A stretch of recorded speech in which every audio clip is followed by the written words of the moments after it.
जय हिंद दोस्तों। आज की वीडियो में हम लोग स्थल मंडल यानी कि 8वां लेसन ज्योग्राफी का 8वां लेसन कवर करेंगे इस वीडियो के माध्यम से। और ये लेसन का नाम क्या है हम लोग का स्थल मंडल। तो चलिए शुरू करते हैं लोग कि पृथ्वी का ठोस भाग जिस पर हम रहते हैं उसे स्थल मंडल कहते हैं। उसे क्या कहा जाता है? तो उसे स्थल मंडल कहा जाता है। स्थल मंडल पर ही सारे महाद्वीप एवं महासागर अवस्थित हैं। पृथ्वी के 29% भाग पर स्थल तथा 71% भाग पर जल का विस्तार है। पृथ्वी का उत्तरी गोलार्ध के 61% तथा दक्षिणी गोलार्ध के 81% भाग पर जल का विस्तार है। यानी कि अगर जल का विस्तार की अपेक्षा देखा जाए तो दक्षिणी गोलार्ध में अधिक है और उत्तरी गोलार्ध में जल का विस्तार कम है। पृथ्वी के भूमि तथा जल के क्षेत्रफल का अनुपात 3:7 है। कितना है? 3:7 है। पृथ्वी पर अधिकतम ऊंचाई माउंट एवरेस्ट है, जिसकी ऊंचाई कितनी है? तो 8,850 मीटर। कहीं कहीं पे 8,848 मीटर देखने को भी मिलता है। यानी कि पृथ्वी पर सबसे अधिक के ऊंचाई वाला क्या है? तो माउंट एवरेस्ट है, जिसकी ऊंचाई 8,850 मीटर है। तथा अधिकतम गहराई मेरियाना गर्त की है, जिसका गहराई की बात किया जाए तो 11,022 मीटर है। मेरियाना गर्त कितनी गहराई पे है? तो 11,022 मीटर। उसके बाद यहाँ पे कुछ नोट पॉइंट दिया गया है कि पृथ्वी की अधिकतम ऊंचाई एवं अधिकतम गहराई में लगभग 20 किलोमीटर का अंतर है। कितना अंतर है? 20 किलोमीटर का अंतर है। अब उसके बाद अगला टॉपिक हम लोग का शुरू होता है चट्टाने या सैल। भूप्रपट्टी में निहित समस्त पदार्थ चाहे वे कठोर हो या मुलायम सैल कहलाते हैं। अर्थात जिन पदार्थों के मिश्रण से पृथ्वी की संरचना हुई है उन्हें सैल कहा जाता है। सैल का निर्माण एक या एक से अधिक खनिजों से होता है। यह विविध रंग की कठोर या मुलायम हो सकती है। यह कठोर भी हो सकती है और मुलायम भी हो सकती हैं। सैलों में खनिजों का संगठन निश्चित ढंग का नहीं होता है। सैलों में मुख्य रूप से फेल्सपार तथा क्वार्ज खनिज पाए जाते हैं।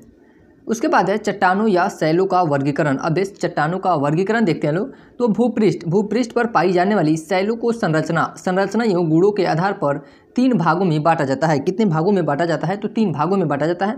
पहला है आग्नेय सैल या आग्नेय चट्टान, दूसरा है औषधि चट्टान और तीसरा है कायांतरित चट्टान। जिसमें सबसे पहले बात करते हैं हम लोग आग्नेय सैल या आग्नेय चट्टान, इग्नियस रॉको। इग्नियस शब्द की उत्पत्ति लैटिन भाषा से हुई है, जिसका अर्थ है अग्नि है। जिसका अर्थ क्या है? अग्नि है। अग्नि के समान गर्म पिघले हुए पदार्थों द्वारा बनी होने के कारण इन्हें आग्नेय सैल कहा जाता है।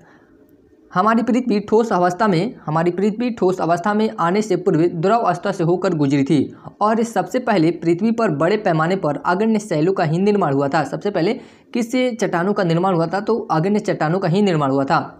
इसी कारण इन्हें प्राथमिक सेल भी कहा जाता है। आग्नेय सैलों का संबंध ज्वालामुखी क्रिया से है। यानी कि ज्वालामुखी जब विस्फोट होती है तो इनका निर्माण होता है।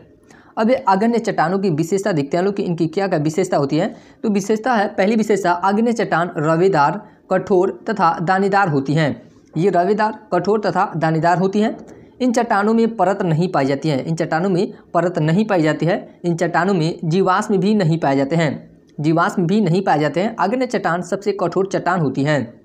आग्नेय चट्टान के प्रकार देखते हैं लोग। आग्नेय चट्टान के कौन कौन से प्रकार हो सकते हैं? तो स्थिति व संरचना के आधार पर आग्नेय चट्टान 2 प्रकार की होती है। कितनी प्रकार की? 2 प्रकार की होती हैं। पहला होती है अंतर्निर्मित आग्नेय चट्टान। वे आग्नेय चट्टानें जिनका निर्माण ज्वालामुखी के उद्गार के समय मैग्मा धरातल पर ना पहुंचकर धरातल के नीचे ही ठंडा होकर जम जाता है, अंतर्निहित आग्नेय चट्टानें कहलाती है। यानी कि जो मैग्मा होता है ज्वालामुखी का, वह धरातल पर ना आकर उसके अंदर ही यानी कि धरातल के नीचे ही ठंडा होकर जम जाता है, उससे अंतर्निहित चट्टानें कहते हैं। और ये इसके 2 उपवर्ग हैं। अंतर्निर्मित आग्नेय चट्टान के कितने उपवर्ग हैं? तो 2 उपवर्ग हैं। पहला है पतालीय चट्टानें और दूसरा है मध्यवर्तीय चट्टानें। पतालीय चट्टानें देखते हैं लोग कि जब मैग्मा पृथ्वी के अंदर काफ़ी गहराई तक ही जम जाता है तो पतालीय चट्टानों का निर्माण होता है। ग्रेनाइट पतालीय आग्नेय चट्टान का सबसे अच्छा उदाहरण है। ये भी लाइन बहुत इंपॉर्टेंट है कि जो ग्रेनाइट है पतालीय आग्नेय चट्टान का सबसे अच्छा उदाहरण है। उसके बाद है मध्यवर्ती चट्टानें। जब भूगर्भ से निकलने वाला लावा धरातल पर नहीं पहुंच पाता है और मार्ग में मिलने वाली संधियों तथा दरारों में ही जमकर ठोस हो जाता है, तो मध्यवर्ती आग्नेय चट्टानों का निर्माण होता है। डोलेराइट तथा पेग्मेटाइट इन चट्टानों के महत्वपूर्ण उदाहरण है। ये जो डोलेराइट है और पेग्मेटाइट है, ये किसके उदाहरण है? तो मध्यवर्ती चट्टानों की उदाहरण है, यानी कि मध्यवर्ती आग्नेय चट्टानों का उदाहरण है। अंतर्निर्मित चट्टानों के उदाहरण देखा जाए तो ग्रेनाइट इसमें आ जाएंगे, ग्रेबो, डायोराइट, डायबेस, पेग्मेटाइट और डोलेराइट, ये सब किसके उदाहरण है? तो अंतर्निर्मित चट्टानों के उदाहरण है। और दूसरा प्रकार है कि बाह्य आग्नेय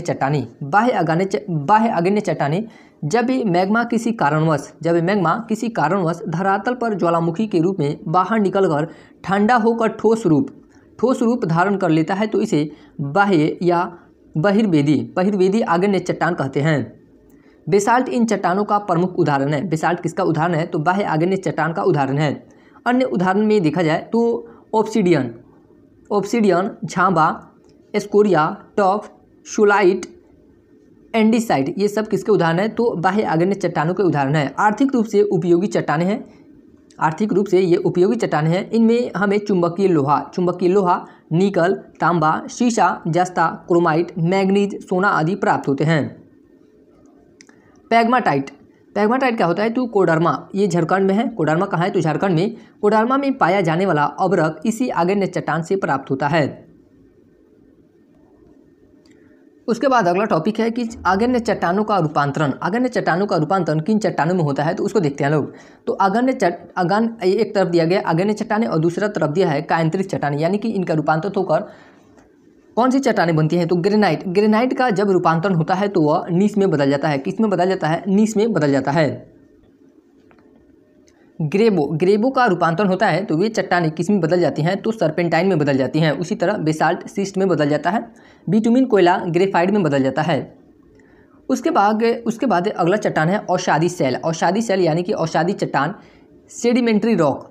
अग्न्य व रूपांतरित सेलों के अपर्दन एवं निक्षेपण के परिणामस्वरूप निर्मित चट्टानें औषाधी सेलें कहलाती हैं। ये चट्टानें परतदार शैलें भी कहलाती हैं। जो औषाधी चट्टानें होती हैं इन्हें परतदार शैलें भी कहा जाता है, क्योंकि इन चट्टानों का निर्माण होते समय परत दर परत के रूप में जमती जाती हैं।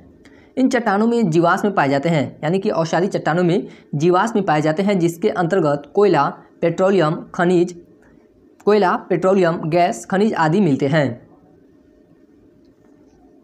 महानदी गोदावरी तथा दामोदर आदि नदियों के बेसिनों से औषाधी चट्टानें प्राप्त होती हैं। उसके बाद है इनका निर्माण जल तथा स्थल दोनों भागों में होता है। इनके निर्माण में चट्टान चूर्ण के साथ, किसके साथ? चूर्ण के साथ ही जीवाश्मों तथा वनस्पतियों का भी योगदान होता है। जीवाश्मों की उपस्थिति से चट्टान विशेष के समय का भी आसानी से पता लगा लिया जाता है। संपूर्ण भूपृष्ठ की बनावट में इसका योगदान मात्र 5% है। कितना प्रतिशत है? संपूर्ण भूपृष्ठ की बनावट में इसका योगदान तो सिर्फ 5% ही है। यह सेल रवेदार तो नहीं होती है, किंतु इसमें परतें पाई जाती हैं। इसमें क्या पाई जाती हैं? तो परतें पाई जाती हैं। इनमें संधियाँ तथा जोड़ बहुतायत से मिलते हैं। ये कोमल स्वभाव वाली सेलें हैं।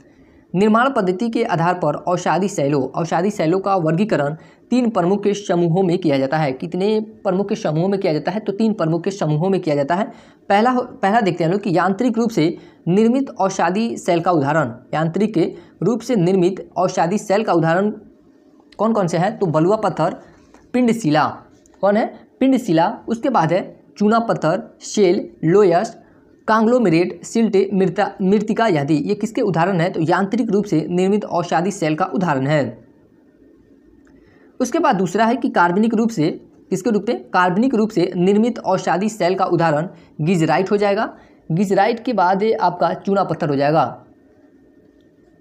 गिजराइट के बाद खड़िया के बाद चूना पत्थर के बाद कोयला आदि। ये सब किसके उदाहरण है? तो कार्बनिक रूप से निर्मित औषाधी सेल का उदाहरण है। यहाँ पे थोड़ा सा दिख नहीं रहा है तो हम बोल दे रहे हैं।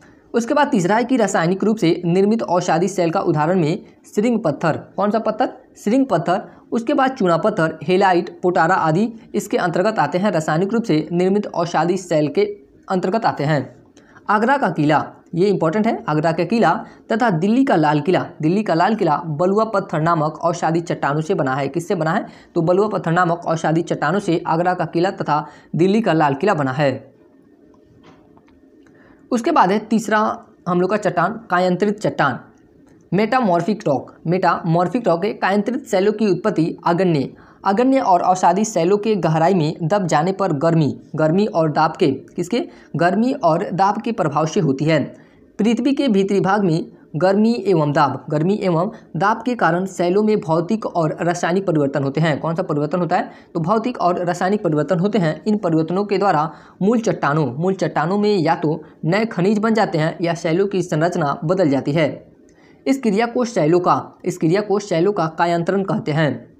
उसके बाद अगला टॉपिक है रूपांतरित चट्टानों के उदाहरण, यानी कि रूपांतरित चट्टानों के उदाहरण देखते हैं लोग अब। तो वैसे चट्टान जो पहले आग्नेय चट्टान है और वह रूपांतरित होकर रूपांतरित चट्टान बन जाते हैं, यानी कि उनका रूपांतरण हो जाता है और वह रूपांतरित चट्टान का रूप ले लेते हैं। तो जिसमें सबसे पहला है ग्रेनाइट, नीस में बदल जाता है। उसके बाद है बेसाल्ट, एम्फीबोलाइट में बदल जाता है और बिटुमिनस कोयला या एंथ्रेसाइट कोयला में बदल जाता है। तो ये जो एम्फीबोलाइट और एंथ्रेसाइट कोयला और नीस है, ये किसके उदाहरण है, तो रूपांतरित चट्टान के उदाहरण है। और ग्रेनाइट, बिटुमिनस कोयला, बेसाल्ट इसके यह किसका उदाहरण है, तो आग्नेय चट्टान के उदाहरण है। उसके बाद है औषधि चट्टानों का रूपांतरण होता है, तो वह भी रूपांतरित चट्टानों में बदलती हैं। जैसे शेल है वह स्लेट में बदल जाता है, चूना पत्थर संगमरमर में बदल जाता है और बलुआ पत्थर क्वार्टजाइट में बदल जाता है। उसी तरह पीट है वह कोयला में बदल जाता है। तो स्लेट, क्वार्टजाइट, संगमरमर, कोयला यह किसके उदाहरण है, तो रूपांतरित चट्टानों के उदाहरण है। और औषधि चट्टानों के उदाहरण के रूप में देखा जाए तो शेल, बलुआ पत्थर, चूना पत्थर, पीट हैं। उसके बाद है रूपांतरित चट्टानों का भी रूपांतरण होता है। तो स्लेट का रूपांतरण किस में होता है, तो फाइलाइट में होता है और फाइलाइट का शिस्ट में होता है। पृथ्वी की चट्टानों में पाए जाने वाले तत्वों की मात्रा के अनुसार क्रम, यानी कि पृथ्वी की चट्टानों में पाए जाने वाले तत्वों की मात्रा के क्रम देखते हैं लोग। तो सबसे ज़्यादा इसमें क्या पाया जाता है, तो ऑक्सीजन पाया जाता है। क्या पाया जाता है, ऑक्सीजन 46.6% इसकी मात्रा पाई जाती है। उसके बाद सिलिकॉन की मात्रा होती है 27.7%। एल्युमिनियम की मात्रा 8.1% होती है। उसी तरह लोहा की मात्रा 5.6%। मैग्नीशियम, उसके बाद कैल्शियम के बाद सोडियम के बाद पोटेशियम। यहाँ पे हम लोग का 8वां लेसन समाप्त होता है। उसके बाद ये 9वां लेसन है भूकंप चैप्टर अब शुरू होता है। भूपटल पर उत्पन्न ज्ञात या अज्ञात कंपन को भूकंप कहते हैं। किसे, कंपन को भूकंप कहते हैं। यह स्थलमंडल यानी कि लिथोस्फीयर में ऊर्जा के अचानक मुक्त हो जाने के कारण, किसके मुक्त हो जाने के कारण, तो ऊर्जा के मुक्त हो जाने के कारण उत्पन्न होने वाली भूकंपीय तरंगों की वजह से होता है। आर्थर होम्स के शब्दों में देखा जाए तो भूकंप क्या होता है, तो भूकंप धरातल के ऊपरी भाग पर होने वाला वह कंपन या लहर है जो धरातल के ऊपर या नीचे चट्टानों के लचीलेपन तथा गुरुत्वाकर्षण की स्थिति में आने वाली क्षणिक बाधा के कारण उत्पन्न होती है।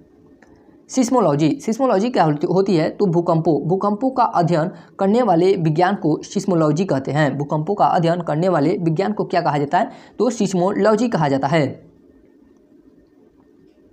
उसके बाद है भूकंप के तत्व यानी कि भूकंप से जुड़े कुछ शब्द हैं, उसको देखते हैं लोग। भूकंप मूल, जिसमें सबसे पहला है भूकंप मूल यानी कि फोकस। यह क्या होता है, तो भूगर्भ का वह बिंदु जहाँ से सर्वप्रथम भूगर्भिक ऊर्जा मुक्त होती है, भूकंप मूल कहलाता है। इसकी अधिकतम गहराई 750 किलोमीटर, इसकी अधिकतम गहराई की बात की जाए तो 750 किलोमीटर होती है। इसे भूकंप केंद्र या उद्गम केंद्र भी कहा जाता है। उसके बाद दूसरा शब्द है अधिक केंद्र या एपिसेंटर। अधिक केंद्र या एपिसेंटर क्या होता है, तो भूकंप केंद्र के ठीक ऊपर भूतल पर स्थित स्थान को अधिकेंद्र या एपिसेंटर कहा जाता है। क्या कहा जाता है, एपिसेंटर कहा जाता है। यदि भूकंप मूल से पृथ्वी के धरातल पर एक सीधी रेखा खींची जाए तो दोनों का बिंदु एक ही होगा। उसके बाद अगला शब्द है समभूकंप रेखा। समभूकंप रेखा क्या होता है, तो समान भूकंप तीव्रता वाले स्थानों को मिलाने वाली रेखा को समभूकंप रेखा कहते हैं। उसके बाद है सहभूकंप रेखा। एक समय पर पहुंचने वाली तरंगों को मिलाने वाली रेखा को सहभूकंप रेखा कहते हैं। क्या कहा जाता है, सहभूकंप रेखा कहा जाता है। उसके बाद है भूकंपीय तरंगे या लहरें।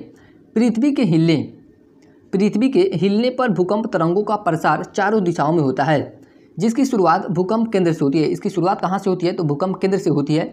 चूँकि ये तरंगे सर्वप्रथम पृथ्वी के तल पर अधिकेंद्र पर पहुँचती हैं, इस कारण यहाँ इन तरंगों का सर्वाधिक प्रभाव होता है। भूकंपीय तरंगों का सर्वाधिक प्रभाव कहाँ होता है? तो अधिकेंद्र पर होता है। जब तरंगे अधिकेंद्र से दूर जाती हैं तो उसकी शक्ति कम हो जाती है। समान भूकंपीय तीव्रता वाले स्थानों पर खींची जाने वाली रेखाएं जो भूकंप केंद्र के चारों ओर होती हैं समभूकंपीय रेखा आइसोसिस्मल लाइन कहलाती हैं। अब हम लोग अगला टॉपिक देखते हैं भूकंपीय तरंगे, सिस्मिक वेव्स। ये क्या होती हैं? भूकंपीय तरंगों का वर्गीकरण। भूकंपीय तरंगों को वेग तथा दिशा के आधार पर 3 भागों में बांटा गया है। भूकंपीय तरंगों को कितने भागों में बांटा गया है? तो 3 भागों में बांटा गया है। और किस आधार पे? तो वेग तथा दिशा के आधार पे, जिसमें सबसे पहला है प्राथमिक तरंगे। इसे पी तरंगों के नाम से भी जाना जाता है। ये तरंगे चट्टान या माध्यम के कणों के समानांतर गति करती हैं, इस कारण इन्हें अनुदैर्घ्य तरंगे भी कहते हैं। अनुदैर्घ्य तरंगे किसे कहा जाता है? तो प्राथमिक तरंगे यानी कि पी तरंगों को अनुदैर्घ्य तरंगे कहा जाता है। ये ध्वनि तरंगों की भांति गति करती हैं। ये किससे तरंगों की भांति गति करती हैं? तो ध्वनि तरंगों की भांति गति करती हैं। और ये तरंग तीनों तरंगों में सर्वाधिक तीव्र गति वाली तरंग है।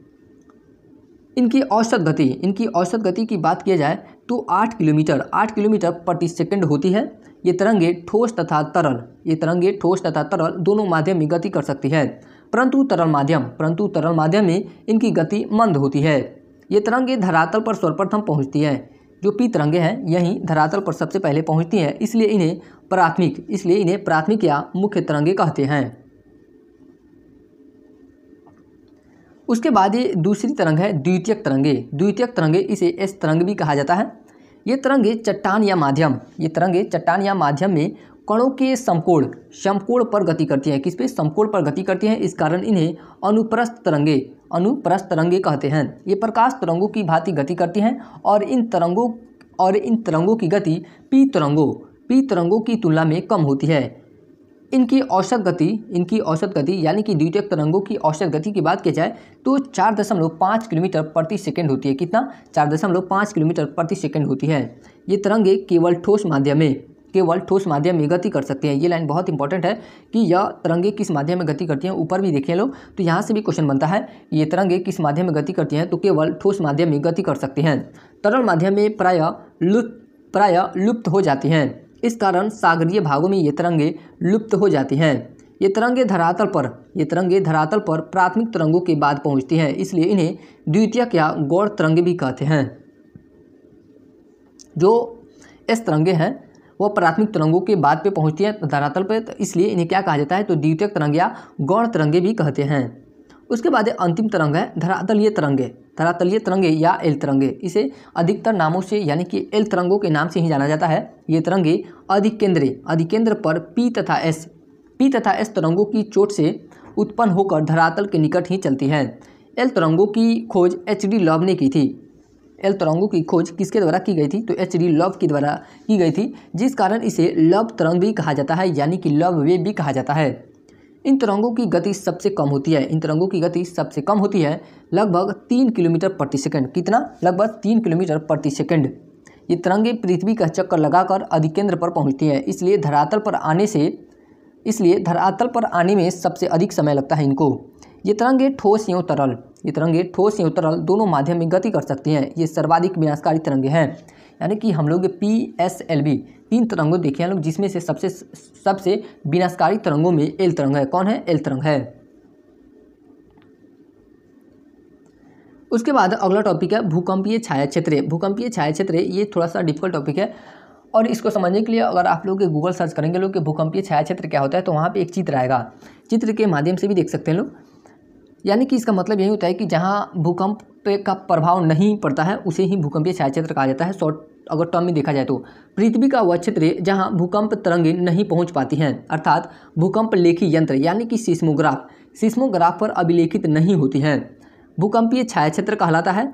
विभिन्न भूकंपीय घटनाओं से यह देखा गया है कि भूकंप लेखी भूकंप अधिकेंद्र से 105 डिग्री के भीतर किसी भी दूरी पर दोनों तरंगों यानी कि पी व एस का अभिलेखन करते हैं, परंतु 145 डिग्री के बाद केवल पी तरंगों का अभिलेखन करते हैं।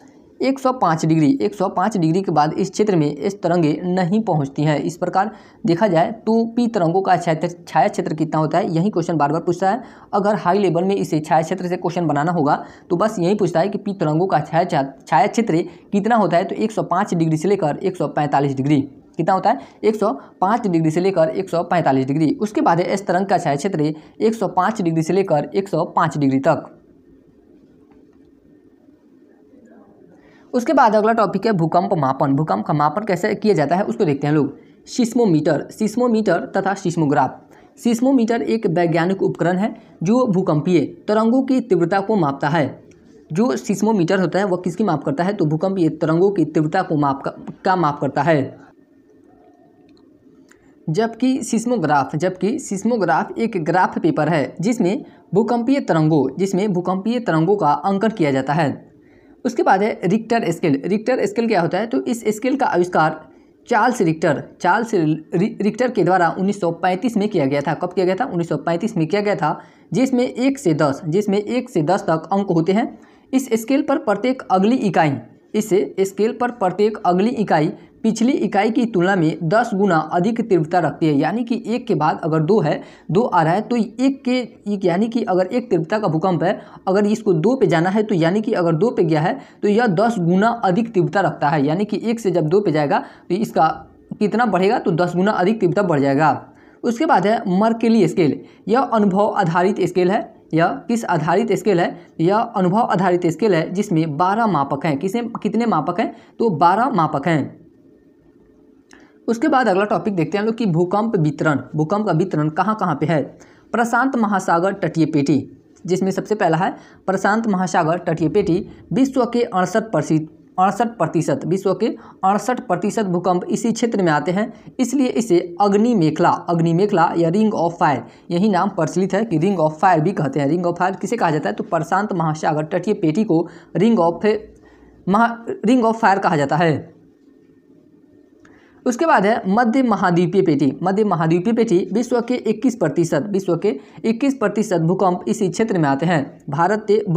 भारत के भूकंप क्षेत्र इसी पेटी में आते हैं। यहाँ से भी क्वेश्चन बन सकता है कि भारत का जो भूकंप क्षेत्र है किस पेटी के अंतर्गत आता है, तो मध्य महाद्वीपीय पेटी के अंतर्गत आता है। उसके बाद है मध्य अटलांटिक पेटी। इस पेटी की सागर तल प्रसरण विशेषता है। यह आइसलैंड से बोपेट द्वीप तक विस्तृत है। कहाँ से, आइसलैंड तक, बोपेट द्वीप तक इसका विस्तार है। उसके बाद अगला टॉपिक है सुनामी शब्द जापानी भाषा के सु व नामी से मिलकर बना है, जिसमें सु का अर्थ क्या होता है, तो समुद्र तट। सु का अर्थ होता है समुद्र तट या बंदरगाह, तथा नामी का अर्थ तरंग या लहर अर्थात बंदरगाह तरंग होता है। सुनामी समुद्र तल में होने वाली आंतरिक उथल पुथल का कारण है, जिसमें महासागरीय तरंगें समुद्र से उठकर आसपास के क्षेत्रों में तबाही कर देती हैं। उसके बाद हम लोग का 10वां लेसन शुरू होता है, यानी कि हम लोग इससे वीडियो में 2 चैप्टर कंप्लीट कर चुके हैं लोग, और यह तीसरा लेसन शुरू होने वाला है ज्वालामुखी भूपटल पर वह प्राकृतिक छेद या दरार है जिससे होकर पृथ्वी का पिघला पदार्थ जैसे लावा, राख, वाष्प व अन्य गैसें बाहर निकलती हैं। ज्वालामुखी क्रिया में सबसे अधिक जलवाष्प निकलती है। ये लाइन बहुत इंपॉर्टेंट है कि ज्वालामुखी क्रिया में सबसे अधिक क्या निकलता है, तो इसमें जलवाष्प निकलती हैं। इसके अलावा carbon dioxide, sulphur dioxide, hydrogen तथा नाइट्रोजन जैसी कई अन्य गैसें निकलती हैं। ज्वालामुखी में जलवाष्प की मात्रा लगभग 70 से 90% तक होती है। कितना से, लगभग 70 से 90% तक होती है जलवाष्प की मात्रा ज्वालामुखी में। ज्वालामुखी क्रिया से संबंधित महत्वपूर्ण शब्द, ये भी थोड़ा डिफिकल्ट टॉपिक है, इसको भी समझने के लिए हम लोग को चित्र की सहायता पड़ेगी। तो यहाँ पे तो हम चित्र नहीं लगा सकते हैं। अगर जिनको मतलब आसान भाषा में समझना होगा, जो नहीं क्लास किए होंगे किसी भी टीचर से या खान सर से या किसी भी टीचर से, तो वो गूगल पे एक बार सर्च करेंगे कि एक बार अगर ये मैग्मा या लावा या क्रेटर, अधिकतर या क्रेटर, काल्डेरा, अगर इसमें से कोई भी शब्द आप सर्च करते हैं तो वह चित्र के माध्यम से दिया रहता है। तो चलिए देखते हैं लोग, इसमें सबसे पहला आता है हम लोग का मैग्मा। मैग्मा क्या होता है? तो मैग्मा चट्टानों का पिघला हुआ रूप है जिसकी रचना ठोस आधी पिघली अथवा पूरी तरह पिघली चट्टानों के द्वारा होती है और जो पृथ्वी की सतह के नीचे निर्मित होता है। मैग्मा कहाँ निर्मित होता है? तो पृथ्वी के नीचे। लावा, मैग्मा के बाहर निकलने वाले रूप को लावा कहते हैं, यानी कि जो मैग्मा होता है उसके जो बाहर, यानी कि पृथ्वी पे जो मैग्मा बाहर निकलते हैं उसे लावा कहा जाता है। उसके बाद है क्रेटर, ज्वालामुखी छिद्रे जिससे ज्वालामुखी उद्गार होता है, क्रेटर होता है। क्रेटर का आकार सदैव कीपनुमा होता है। जो क्रेटर होता है उसका आकार कैसा होता है? तो कीपनुमा होता है। यानी कि क्रेटर का बात किया जाए तो ये अगर हम लोग देखते हैं लोग कि ज्वालामुखी, अगर यहाँ से ज्वालामुखी हम बना रहे हैं तो ये जो छिद्र होता है ना, इसी को क्रेटर बोला जाता है। उसके बाद है काल्डेरा, क्रेटर का बृहद रूप, यानी कि अगर ये क्रेटर बड़ा हो जाता है, उसका जो छिद्र है वह बड़ा हो जाता है तो वह काल्डेरा का रूप ले लेता है। क्रेटर का बृहद रूप काल्डेरा कहलाता है। इसमें जल भराव से क्रेटर झील का निर्माण होता है। अगर उसमें जल भर गया तो उससे किसका निर्माण होता है? तो क्रेटर झील का निर्माण होता है। मैग्मा चैम्बर, यह 750 किलोमीटर की अधिकतम गहराई में जहाँ पदार्थ द्रव अवस्था में रहता है, जिसका औसत तापमान 1000 डिग्री सेल्सियस होता है। उसके बाद है सिंडर, बाहर हवा में उड़ता हुआ लावा शीघ्र ही ठंडा होकर छोटे ठोस टुकड़ों में बदल जाता है, जिसे सिंडर कहते हैं। उसके बाद है पाइरोक्लास्ट क्या होता है? तो ज्वालामुखी क्रिया के अंतर्गत भूपटल पर आए चट्टानों के बड़े टुकड़ों को पाइरोक्लास्ट कहते हैं। उसके बाद है धुआंरे, इनमें गैस और जलवाष्प निकला करते हैं। धुआंरे क्या होता है? तो इनसे गैस और जलवाष्प निकला करते हैं। ये ज्वालामुखी क्रिया के अंतिम अवस्था के प्रतीक हैं। ये ज्वालामुखी क्रिया के क्या है? तो अंतिम अवस्था के प्रतीक हैं धुआंरे। अलास्का कहाँ है? तो यूएसए के कटमई पर्वत, कौन सा पर्वत? कटमई पर्वत को हजारों धुआओं की घाटी कहा जाता है। ये भी लाइन बहुत इंपॉर्टेंट है कि अलास्का के कटमई पर्वत को हजारों धुआओं की घाटी कहा जाता है।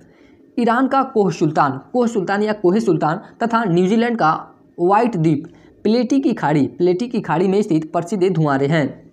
गेसर, उसके बाद है गेसर, ज्वालामुखी उद्गार के समय जब दरारों तथा सुराखों से होकर जल तथा वाष्प कुछ अधिक ऊंचाई तक निकलने लगते हैं तो इसे गेसर कहा जाता है। जैसे यूएसए येलोस्टोन पार्क में स्थित ओल्ड फेथफुल गेसर है। उसके बाद है सोलफ तारा, गंधक युक्त धुआंरों की सोलफ तारा कहते हैं। गंधक युक्त धुआंरों को क्या कहा जाता है? तो सोलफ तारा कहा जाता है।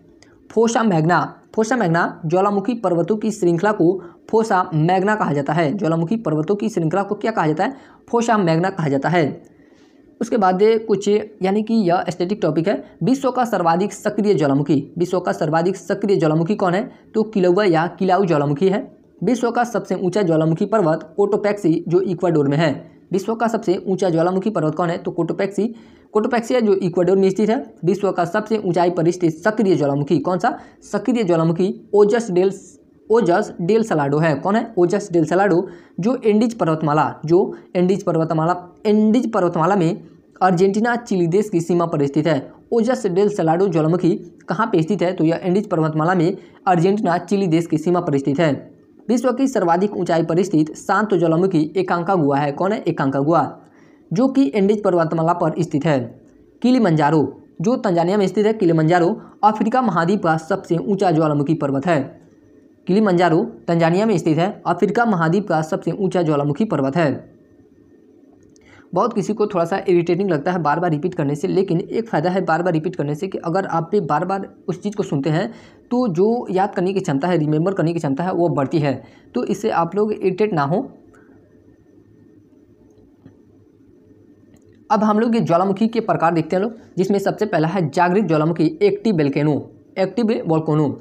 इस प्रकार के ज्वालामुखी से लावा, गैसों एवं विखंडित पदार्थों का सदैव उद्गार होता रहता है। यानी कि हमेशा यह जो ज्वालामुखी होती है, जागृत ज्वालामुखी, हमेशा इसमें विस्फोट होता रहता है। वर्तमान समय में विश्व में इनकी संख्या 500, यानी कि जागृत ज्वालामुखी की संख्या विश्व में कितनी है? तो लगभग 500 है।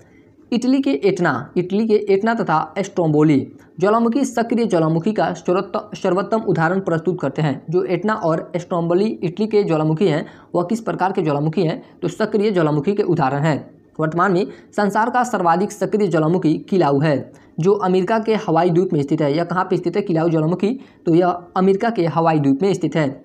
आकार की दृष्टि से पृथ्वी पर सबसे बड़ा सक्रिय ज्वालामुखी हवाई द्वीप पर स्थित मोना है। कौन है, मोना है। स्ट्रोम्बोली ज्वालामुखी भूमध्य सागर में सिसिली के उत्तर में लिपारी द्वीप पर अवस्थित है। एक जागृत ज्वालामुखी है। जो स्ट्रोम्बोली ज्वालामुखी है वह भूमध्य सागर में सिसिली के उत्तर में लिपारी द्वीप पर अवस्थित एक जागृत ज्वालामुखी है। इसमें सदैव प्रज्वलित गैसें निकलती रहती हैं, जिसके फलस्वरूप आसपास के क्षेत्र प्रकाशमान होते हैं। इस कारण इसे भूमध्य सागर का प्रकाश स्तंभ कहते हैं। उसके बाद दूसरा प्रकार है प्रसुप्त ज्वालामुखी, यानी कि डोरमेंट वोल्केनो। प्रसुप्त ज्वालामुखी, इसे सुषुप्त ज्वालामुखी भी कहा जाता है।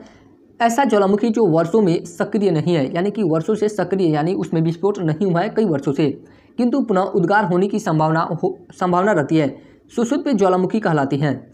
इसके प्रमुख उदाहरण है, इसका उदाहरण ही पूछता है किसी भी एग्जाम में। कोई भी ज्वालामुखी, यानी कि तीनों ज्वालामुखी का प्रकार है, उसमें से अधिकतर एग्जाम्पल ही पूछे जाते हैं कि यह कौन सा ज्वालामुखी का उदाहरण है। तो इसका प्रमुख उदाहरण देखा जाए तो विसुवियस जो भूमध्य सागर, उसके बाद है क्राकोटोवा शुंडा जल डमरू मध्य में स्थित है, फ्यूजियामा जो जापान में स्थित है, मेयन फिलीपींस में स्थित है, नारकोंडम अंडमान निकोबार में स्थित है। ये सब किसके उदाहरण है, तो सुषुप्त ज्वालामुखी के उदाहरण है। इटली का विसुवियस ऐसे ज्वालामुखी का प्रमुख उदाहरण है। जिसका प्रथम उद्गार 79 ईस्वी में हुआ था, यानी कि पहली बार विसुवियस से ज्वालामुखी में कब विस्फोट हुआ था, तो 79 ईस्वी में हुआ था। इसका प्रथम सर्वेक्षण प्लिनी महोदय ने किया था। इसका प्रथम सर्वेक्षण किसने किया था, तो प्लिनी महोदय ने किया था। इस कारण इसे ज्वालामुखी को प्लिनियन प्रकार का ज्वालामुखी कहते हैं। उसके बाद तीसरा प्रकार है शांत ज्वालामुखी, यह अंतिम है, एक्सटिंक्ट वोल्केनो। ये वे ज्वालामुखी हैं जिनके भविष्य में उद्गार की कोई संभावना नहीं है, यानी कि इसमें विस्फोट की कोई संभावना नहीं होती है भविष्य में, जिनके मुख में जल भर जाने से झीलों का निर्माण हो गया है, यानी कि इनका जो जहाँ से विस्फोट होता है मुख्य क्रेटर, वहाँ पे जल भर गया है और उनका मुख जो है वह बंद हो गया है, जिस कारण यहाँ पे विस्फोट नहीं होता है। ईरान में कोह सुल्तान तथा देवबंद, ये कहाँ के ज्वालामुखी हैं, तो कोह सुल्तान और देवबंद ईरान के हैं। म्यांमार में माउंट पोपा ज्वालामुखी इसके प्रमुख उदाहरण हैं। बेसिक के लावा हल्का यूँ पतला होता है तथा इसमें सिलिका की मात्रा कम होती है। इसमें किसकी मात्रा कम होती है, तो सिलिका की मात्रा कम होती है। वे ज्वालामुखी जो तरल लावा निकालते हैं, बेसाल्ट प्रवाह क्षेत्र कहलाते हैं। इनमें लावा का प्रवाह क्रमानुसार होता है। किसका अनुसार होता है, क्रमानुसार होता रहता है। कुछ प्रवाह तो 50 मीटर से भी अधिक ऊंचे होते हैं। यह लावा सैकड़ों किलोमीटर क्षेत्र में फैल जाता है। भारत का दक्कन ट्रैप इसी प्रकार निर्मित है। इसके प्रमुख उदाहरण देखा जाए तो कोह सुल्तान यूँ देवबंद हो जाएगा जो ईरान में स्थित है। पोपा म्यांमार में स्थित है। किलिमंजारो अफ्रीका महाद्वीप में स्थित है। चिम्बाराजो इक्वाडोर में आदि हैं। कुछ सक्रिय ज्वालामुखी का अधिकांश भाग प्रशांत महासागर के तटीय भाग में पाया जाता है। प्रशांत महासागर के परिमेखला को अग्नि वलय fire ring of the Pacific भी कहते हैं। सबसे अधिक सक्रिय ज्वालामुखी अमेरिका एवं एशिया महाद्वीप के तटों पर पाए जाते हैं। ऑस्ट्रेलिया महाद्वीप में एक भी ज्वालामुखी नहीं है। ये भी लाइन बहुत इंपॉर्टेंट है कि किस महाद्वीप में एक भी ज्वालामुखी नहीं है, तो ऑस्ट्रेलिया महाद्वीप में एक भी ज्वालामुखी नहीं है। अब यहाँ पे एक चार्ट दिया गया है विश्व के प्रमुख ज्वालामुखी, यानी कि विश्व में कौन कौन से प्रमुख ज्वालामुखी हैं उससे चार्ट को देखते हैं लोग। तो सबसे पहला है ओजल डेल सलाडो। इसकी ऊंचाई कितनी है, तो 6885 मीटर और एक किस पर्वत श्रेणी में स्थित है, तो एंडीज पर्वत श्रेणी में है। और किस देश में स्थित है, तो अर्जेंटीना और चिली में। उसके बाद है गुलाल टीरी की ऊंचाई लगभग 6060 मीटर है। कितना, 6060 मीटर। एंडीज पर्वत ये भी किस श्रेणी में स्थित है, तो एंडीज पर्वत श्रेणी में स्थित है और यह किस देश में है, तो चिली में। उसके बाद है कोटोपैक्सी। कोटोपैक्सी की ऊंचाई 5,897 मीटर है। कितना? 5,897 मीटर है, एंडीज पर्वत श्रेणी में स्थित है। और किस देश में यह ज्वालामुखी है कोटोपैक्सी, तो यह इक्वाडोर में है। कहाँ पे? इक्वाडोर में। उसके बाद है लेस्कर। लेस्कर ज्वालामुखी की लगभग ऊंचाई कितनी है, तो 5,641 मीटर। 5,641 मीटर इसकी ऊंचाई है। उसके बाद है लेस्कर। लेस्कर की ऊंचाई देखा जाए तो 5,641 मीटर है। कितना? 5,641 मीटर और ये भी एंडीज पर्वत श्रेणी में स्थित है और चिली देश में अवस्थित है। उसके बाद है टुपुंगा टीटो। टुपुंगा टीटो ज्वालामुखी यह इसकी ऊंचाई 5,640 मीटर है। कितना है? 5,640 मीटर। ये भी एंडीज पर्वत श्रेणी में स्थित है, यानी कि ये सब जितने हैं ये सब एंडीज पर्वत श्रेणी के ज्वालामुखी हैं और ये भी चिली में स्थित है। उसके बाद है पोपोटेपिटल ज्वालामुखी। इसकी ऊंचाई लगभग 5,451 मीटर है। 5,451 मीटर है और यह किस पर्वत श्रेणी में स्थित है, तो अल्टीप्लानो डिमेक्सिमे पर्वत श्रेणी में स्थित है और यह मैक्सिको देश में स्थित है। कहाँ पे स्थित है? मैक्सिको देश में स्थित है। उसके बाद है सेंगे ज्वालामुखी। सेंगे ज्वालामुखी की ऊंचाई की बात की जाए तो 5,230 मीटर है। 5,230 मीटर और ये भी एंडीज पर्वत श्रेणी का हिस्सा है, यानी कि एंडीज पर्वत श्रेणी में स्थित है, इक्वाडोर देश में है। उसके बाद है कलियुचेल्स्काया। कलियुचेल्स्काया ज्वालामुखी। इसकी ऊंचाई लगभग 4,850 मीटर है। कितना? 4,850 मीटर। काचट का प्रायद्वीप यह कहाँ पे स्थित है, किस श्रेणी में, तो काचट का प्रायद्वीप श्रेणी में स्थित है और यह रूस में स्थित है।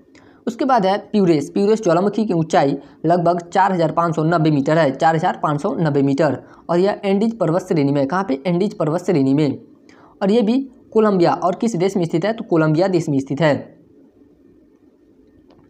उसके बाद है टाजुमल्को। टाजुमल्को ज्वालामुखी की ऊंचाई लगभग 4,220 मीटर है। कितना? 4,220 मीटर।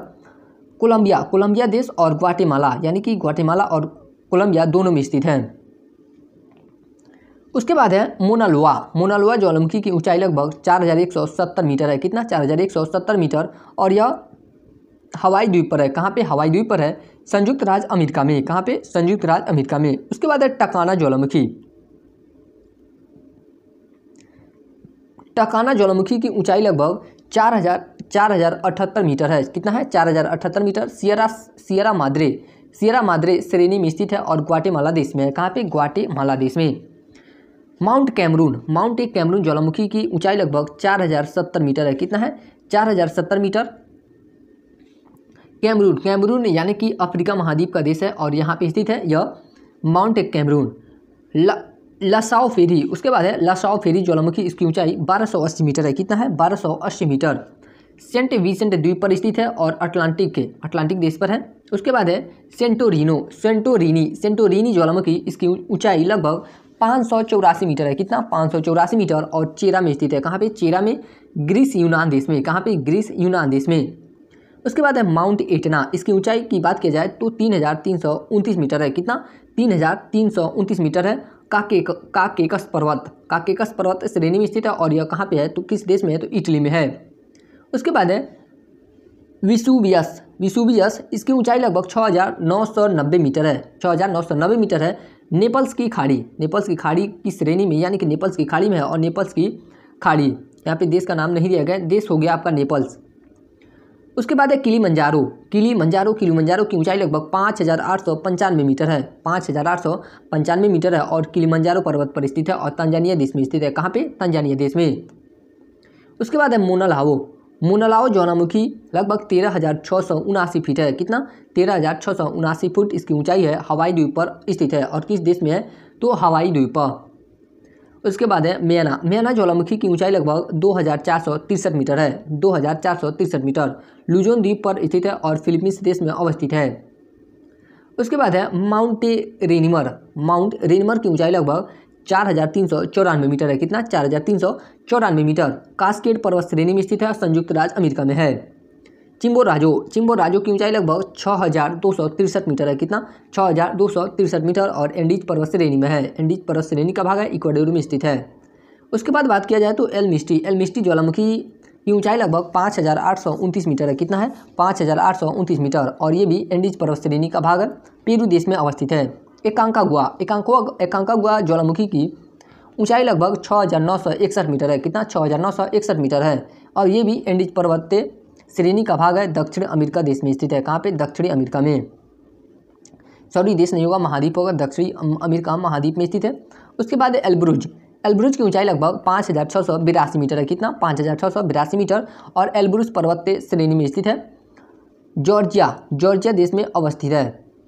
उसके बाद है कटमाई ज्वालामुखी की बात किया जाए तो इसकी ऊंचाई लगभग 2,047 मीटर है। कितना? 2,047 मीटर कोडियाक द्वीप पर अवस्थित है, अलास्का देश में। माउंट कोटोपैक्सी की ऊंचाई की बात किया जाए तो लगभग 19,617 फीट है। कितना? 19,617 फीट एंडीज पर्वत श्रेणी का भाग है और इक्वाडोर में अवस्थित है। कहाँ पे? इक्वाडोर में।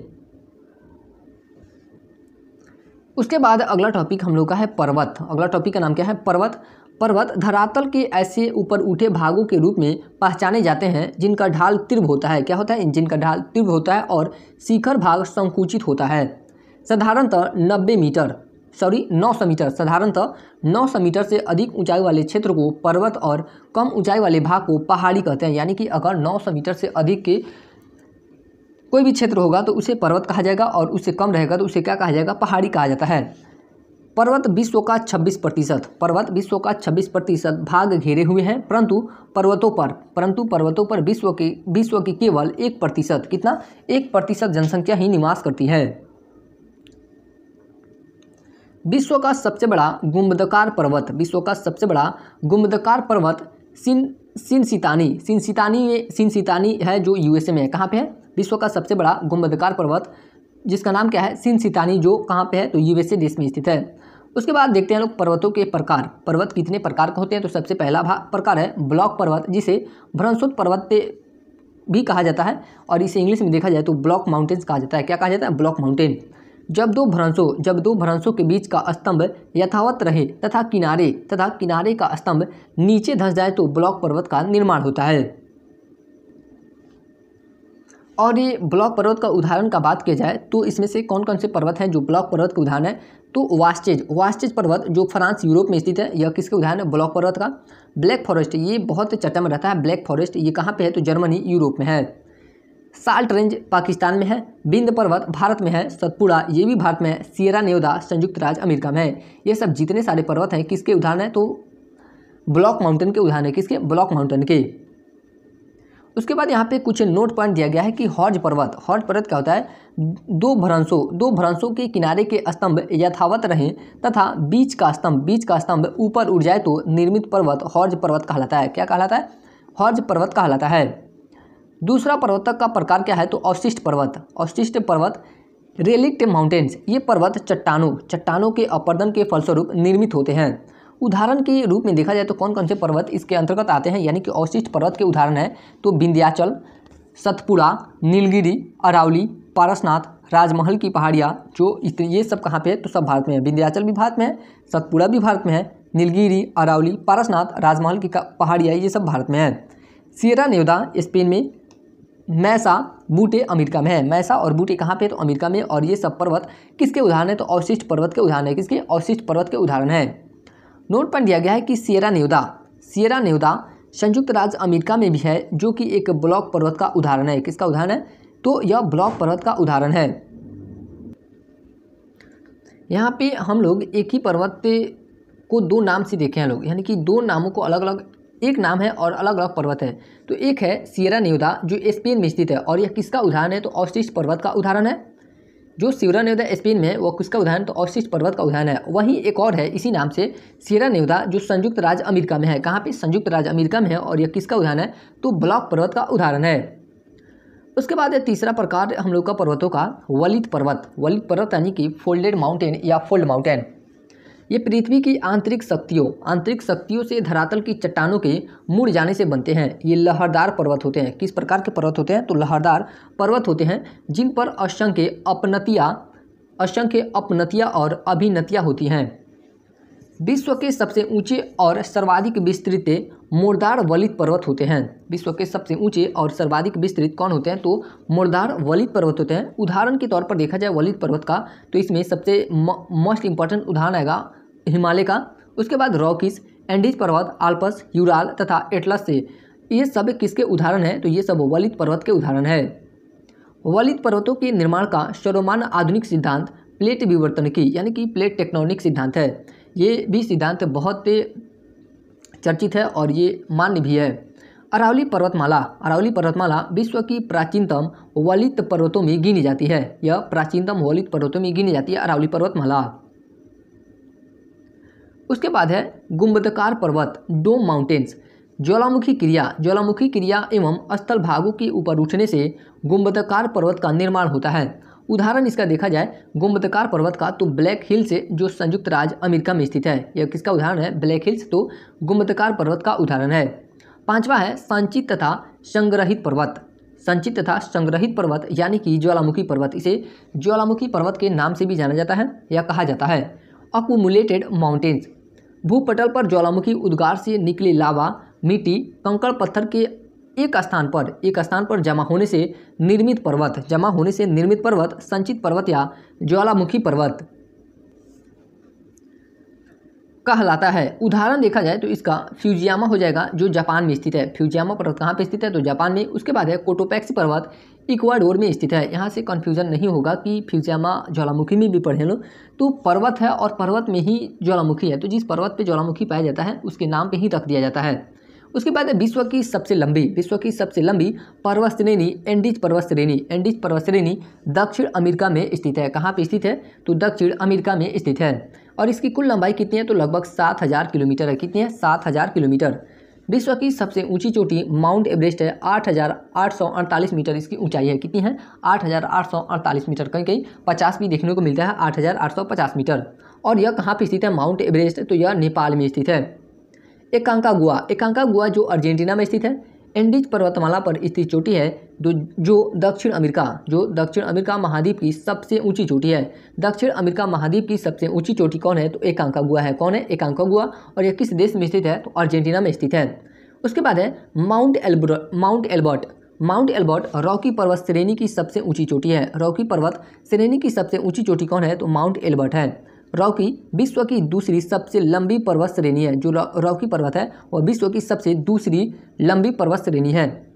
अलास्का में स्थित माउंट मैकिनले वर्तमान नाम दिनाली हो गया इसका। माउंट मैकिनले का उत्तरी अमेरिका महाद्वीप की सबसे ऊंची चोटी है। उत्तरी अमेरिका महाद्वीप की सबसे ऊंची चोटी का नाम क्या है? तो माउंट मैकिनले है। अल्पेशियन पर्वत क्षेत्र यूएसए में उच्च कोटि का कोयला एंथ्रासाइट के भंडार हैं।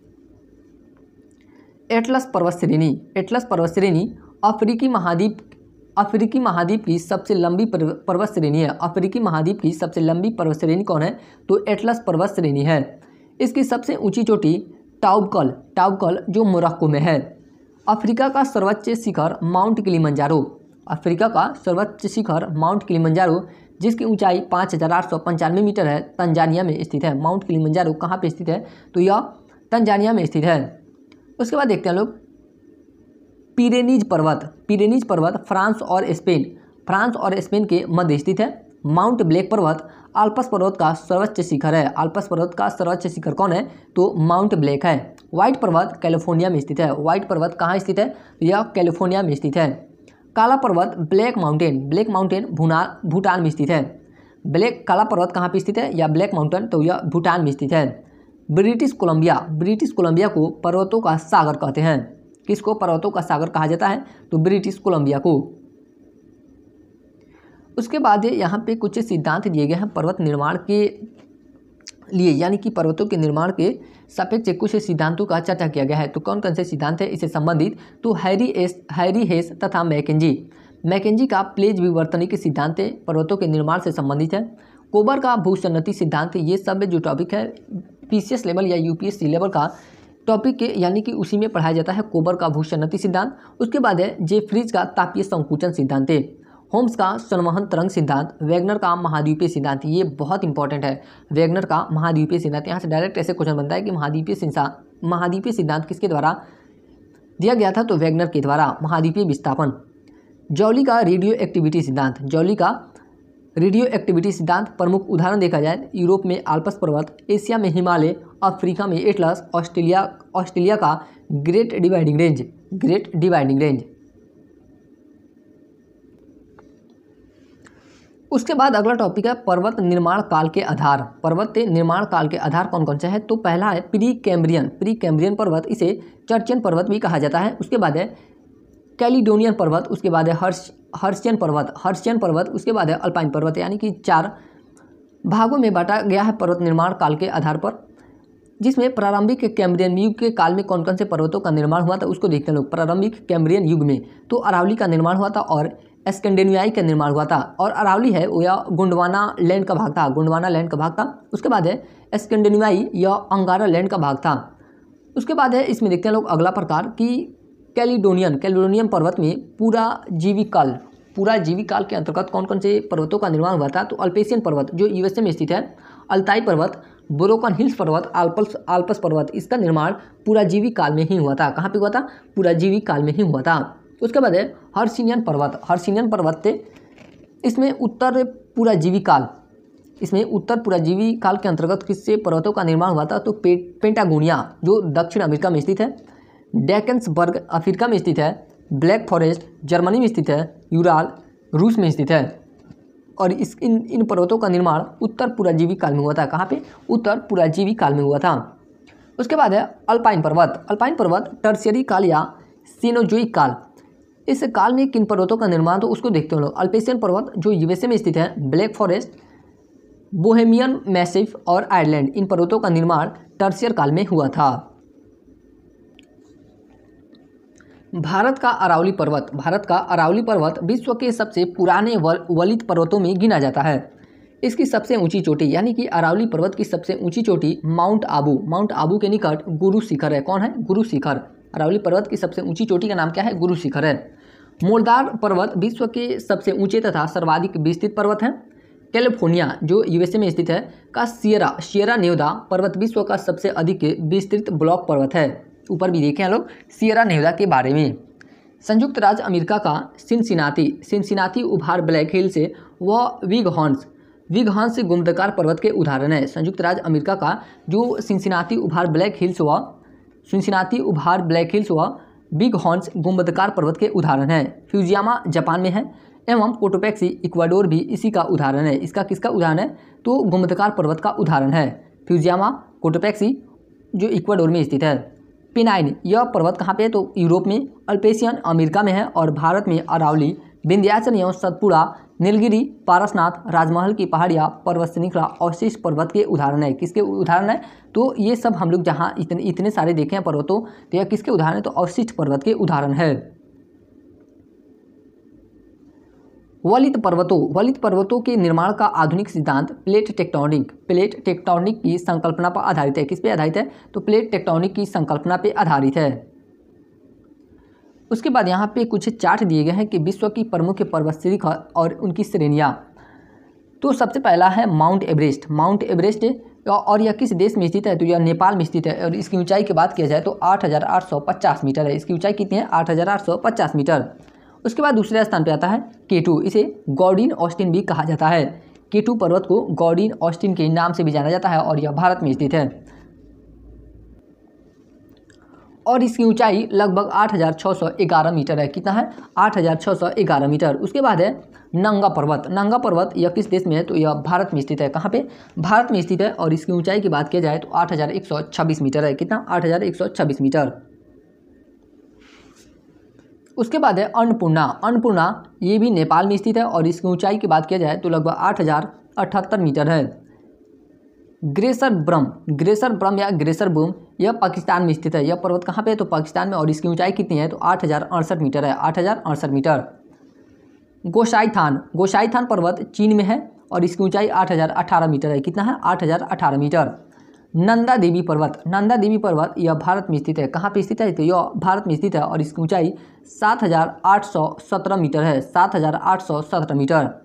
राकापोशी पर्वत ये भी पाकिस्तान में है। राकापोशी पर्वत कहाँ पे है? तो यह पाकिस्तान में है और इसकी ऊंचाई 7,788 मीटर है। कितना? 7,788 मीटर।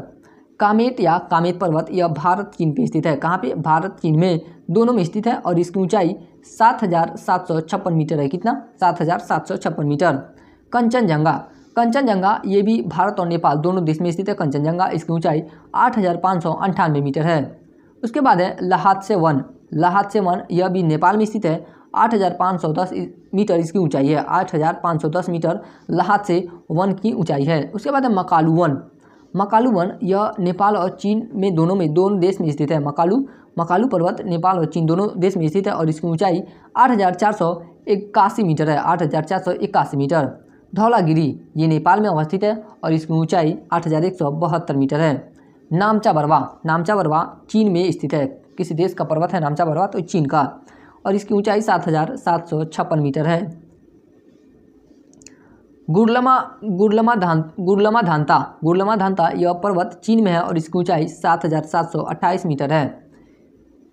तीरी चमीर पर्वत पाकिस्तान में स्थित है। कहाँ पे स्थित है? पाकिस्तान में स्थित है और इसकी ऊंचाई 7,728 मीटर है। कितना है? 7,728 मीटर है। यहाँ पे हम लोग ये इस चैप्टर को समाप्त करते हैं लोग, और इसके बाद हम लोग का पठार चैप्टर शुरू होने वाला है, तो उसके बाद फिर इसको कंटिन्यू किया जाएगा।